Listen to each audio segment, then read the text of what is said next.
സുരേഷ് ഗോപിയാണോ ഉന്നത കുലജാതരെ തീരുമാനിക്കുന്നതെന്ന് K Radhakrishnan M P. Suresh ഗോപിക്ക് എപ്പോഴും ഉന്നത കുലജാതർ എന്ന് പറഞ്ഞ് നടപ്പാണെന്നും കേരളത്തെ തകർക്കുന്ന നിലപാടാണ് സുരേഷ് ഗോപിയുടേതെന്നും കെ രാധാകൃഷ്ണൻ എം പി പറഞ്ഞു. ഇന്ത്യൻ ഭരണഘടനയിൽ എല്ലാ മനുഷ്യരും തുല്യതയാണ് കൊടുക്കുന്നത്. ഈക്വാലിറ്റി കൊടുക്കുന്ന നമ്മുടെ ഇന്ത്യൻ ഭരണഘടനയ്ക്കെതിരായി കൊണ്ടാണ് അദ്ദേഹം അത് പറഞ്ഞിരിക്കുന്നത്. അദ്ദേഹത്തിൻ്റെ പറച്ചിൽ എത്തുന്നത് നമ്മുടെ രാജ്യത്തിൻ്റെ പ്രഥമ പൗരയിലേക്കും കൂടി എത്തുകയാണ്. അങ്ങനെ പറയുകയാണെങ്കിൽ നമ്മുടെ ഇന്ത്യയുടെ പ്രഥമ പൗരയായിട്ടുള്ള ദ്രൗപദി മുർമു ആ സ്ഥാനത്തിരിക്കുകയാണ്. നമ്മുടെ രാജ്യത്തിൻ്റെ ഏറ്റവും ടോപ്പായിട്ടുള്ള സ്ഥാനത്തിരിക്കുന്ന ആ മഹതിയെപ്പോലും മോശപ്പെടുത്തുന്ന രീതിയിലുള്ള പ്രസ്താവനയാണ് നടത്തിയിരിക്കുന്നത്. തീർച്ചയായിട്ടും അങ്ങനെ ചെയ്യാൻ പാടില്ലാത്തതാണ്, പറയാൻ പാടില്ലാത്തതാണ്. തന്നെയല്ല, ഉന്നത കുലജാതൻ എന്ന് പറയുന്നത് ആരാ?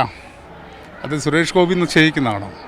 ഇന്ത്യൻ ഭരണഘടന നിശ്ചയിക്കട്ടെ. അങ്ങനെയാണെങ്കിൽ സുരേഷ് ഗോപിക്ക് എപ്പോഴും ഈ ഉന്നത കുലജാതൻ എന്ന് പറഞ്ഞ് നടക്കലാണ് പണി.